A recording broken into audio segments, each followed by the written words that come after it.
కొత్త కొత్త కంపెనీలు కూడా పుట్టుకొచ్చాయి అధ్యక్ష. ఆదాన్ అని ఇలా కొన్ని సంస్థలు కూడా కొన్ని పుట్టుకొచ్చి మరి వాటి ద్వారా నాసి రకమైనటువంటి మద్యాన్ని పెట్టడం వల్ల ప్రజలు అనారోగ్యం పాలయ్యారు. రాష్ట్ర ప్రభుత్వానికి రావాల్సినటువంటి ఆదాయం పోయింది. NDP non duty paid liquor కూడా పెద్ద ఎత్తున పక్క రాష్ట్రాల నుంచి కూడా వచ్చింది అధ్యక్ష.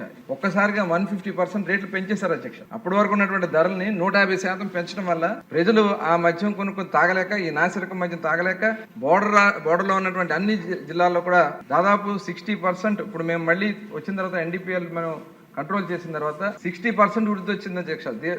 ఏదైతే మనకి బోర్డర్ డిస్ట్రిక్ట్స్ అన్నిటికి కూడా ఇవాళ ఆ రకంగా గత ప్రభుత్వంలో వాళ్ళు విచ్చలవిడిగా చేసుకుని దోచుకుని మరి ఈ నిన్ననే మరి గత ప్రభుత్వంలో ఆనాటి ముఖ్యమంత్రి గారికి దగ్గరగా ఉండే వ్యక్తి మరి నిన్న ఇచ్చారు అధ్యక్ష. పేపర్లో కూడా చూడడం జరిగింది అధ్యక్ష.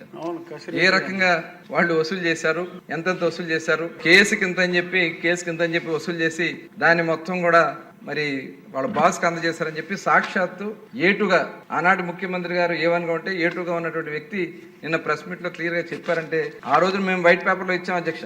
మేము 3,300 కోట్ల దగ్గర ఈ మధ్య స్కామ్ ద్వారా ఏదైతే జరిగినాయో వాళ్ళు తీసుకున్నటువంటి కేసు కింద దాంట్లో జరిగిందని చెప్పాం. అదే నిన్న ఆయన చెప్పడం కూడా జరిగింది అధ్యక్ష.